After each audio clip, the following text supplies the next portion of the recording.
Children, in today's poem Childhood, written by Marcus Nathan, we will learn that the poet Marcus Nathan, he queries about his childhood which is lost. Now he is an adult and he is inquiring about his lost childhood, and he tries to identify that one particular stage or time when he lost his childhood and now he has entered the adulthood. He is curious to know when he lost it. He wants to know whether he lost it with age or with maturity. And the poet feels that maybe he lost his childhood when he realized that heaven and hell were just beliefs, and that the geography he studied didn't give any kind of information about heaven or hell. His education made him look at the world with a reason and logic.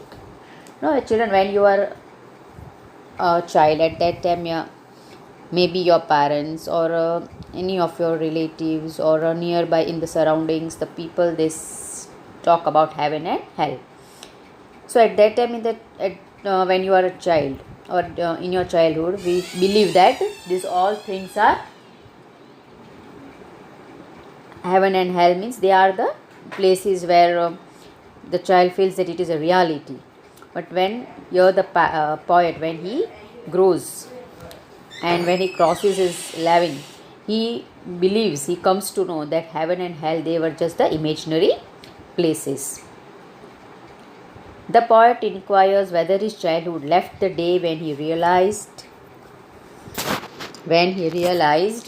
that the adults around him did not practice what they usually preached. They talked and preached about love, but they didn't practice it themselves. Just they kept on talking that we should love each other, we should be united, but they never put that into practice.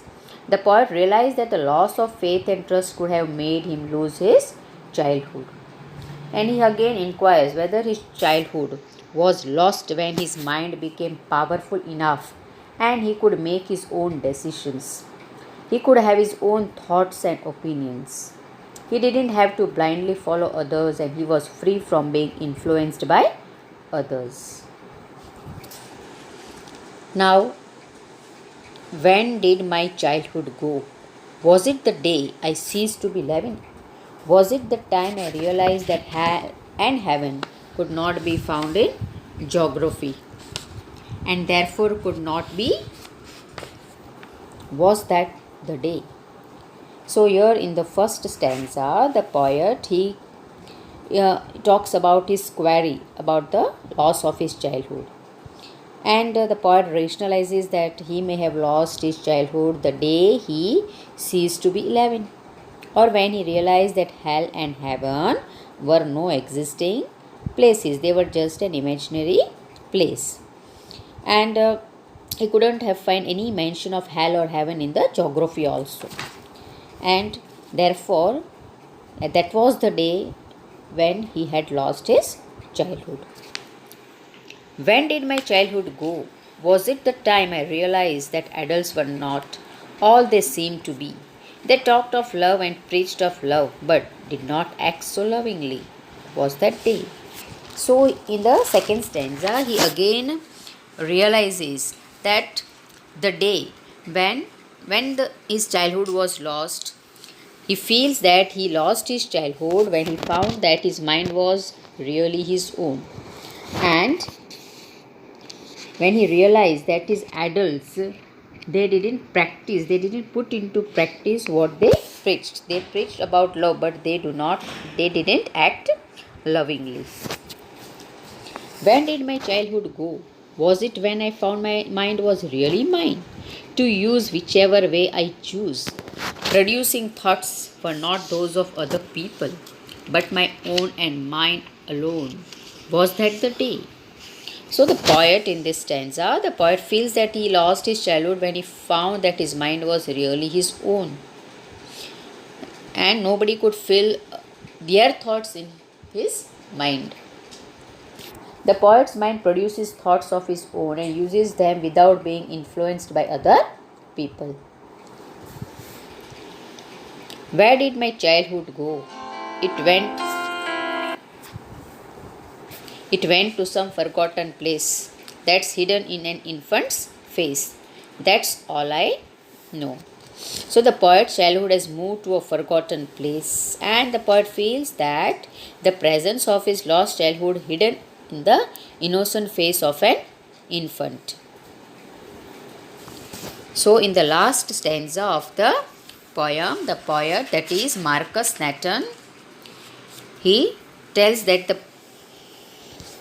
in his final verse, the poet, he changes the question from when to where. Where had he lost his childhood? He couldn't find a short answer. So he says that his childhood had gone hiding into some forgotten place. Now and again we might get a glimpse of it when we see a child's innocent face.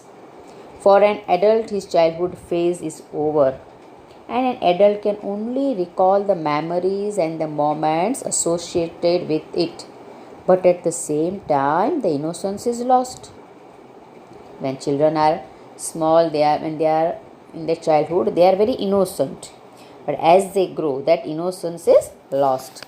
The elders lose their childhood and the children gain it. So, here we end with the explanation of the poem. Now I will be just explaining you the figure of speech. We'll just try to identify the figure of speech used in this poem. Now in the first stanza, when did my childhood go? This line, the figure of speech used in this line is interrogation. You can see the question is asked not for the sake of getting answer, but for the poetic effect. That is why here the figure of speech used is interrogation. When did my childhood go? Now here another figure of speech we can identify is personification, because the inanimate childhood, that is the abstract noun, is given the human quality of having gone away. And one more figure of speech we can say is hyperbole, because this is an overstatement that the childhood of the poet went off somewhere. The next one, that is, was it the day I ceased to be 11? Was it the day I ceased to be 11? So again there is a question that is asked. So the figure of speech used is interrogation. Was it the time I realized that hell and heaven could not be found in geography and therefore could not be? Here the figure of speech used in this line is interrogation, the same reason. The next figure of speech is antithesis. Why? Because the two opposite words hell and heaven, they are used in the same sentence for the poetic effect. Both are the opposite words and they give us a deep meaning.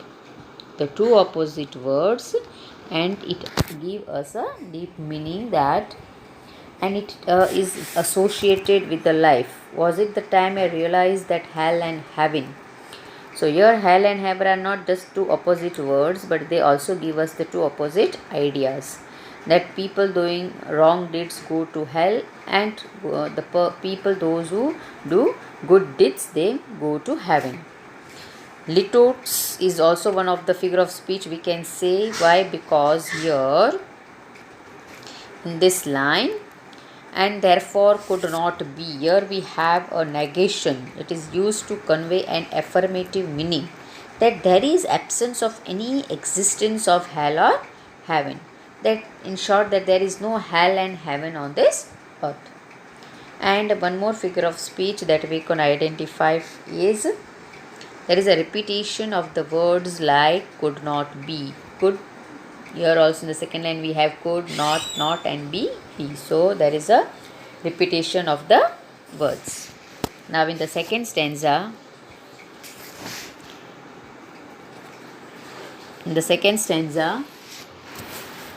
was that the day? Exclamation. Was that the day? Here we have an exclamation in the book.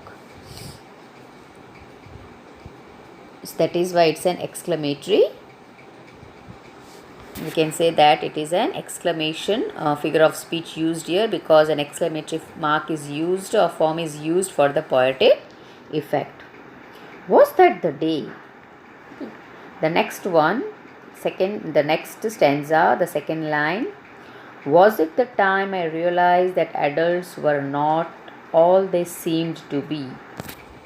Was it the time I realized that the adults were not all they seemed to be? The figure of speech used is litotes. Why? Because the negation not is used to convey an affirmative meaning that adults are unlike what they seem to be. Means they do not follow what they say.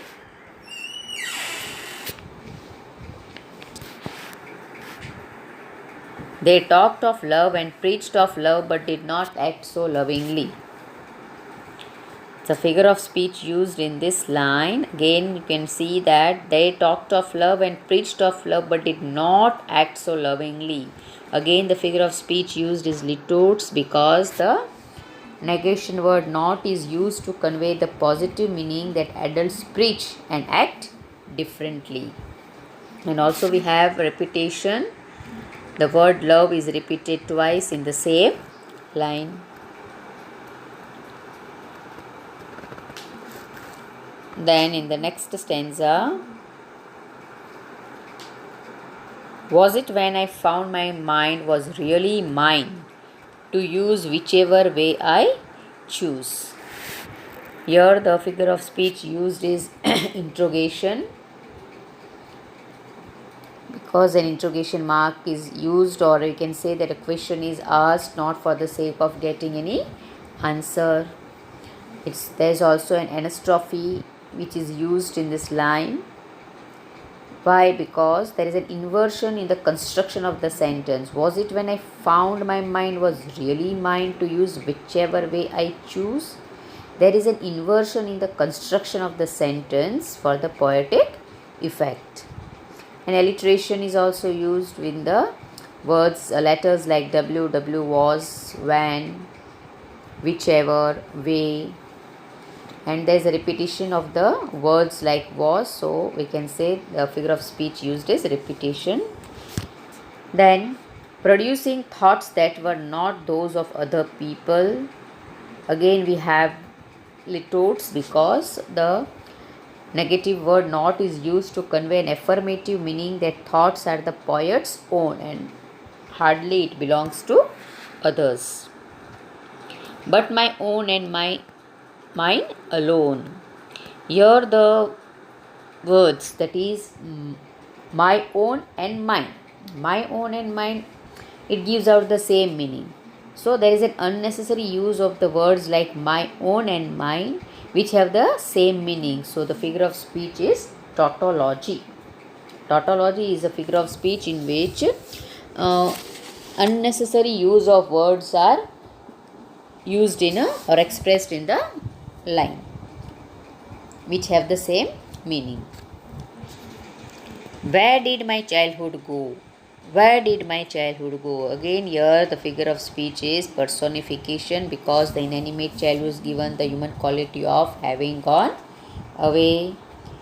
Then it went to some forgotten place that's hidden in an infant's face. Here the figure of speech used is synecdoche. Synecdoche, as I told you, that it talks about the part for a whole. So when the poet tells that it went to some forgotten place that hidden in an infant's face, so the poet is not talking about only the face, but the poet is talking about the whole person, that is an infant, the child. So the figure of speech is synecdoche. Another figure of speech, again as I told, is a personification, because the inanimate childhood is given the human quality of having gone. And the last one, that's all I know. In this figure of speech, it's a irony, because the meaning is exactly opposite, that the poet doesn't really know where his childhood has gone. That's all I know. That means here in this line, the poet actually he doesn't know where the childhood has gone, but He speaks out, that's all I know. So there is some irony in it. So when really you don't know what it is or where it has gone, but then also the line tells that you know everything. So such type of figure of speech is called irony. So here we end with the identification of the figure of speech of this poem, Childhood. So we'll be meeting in the next session with the new lesson. Till then, goodbye.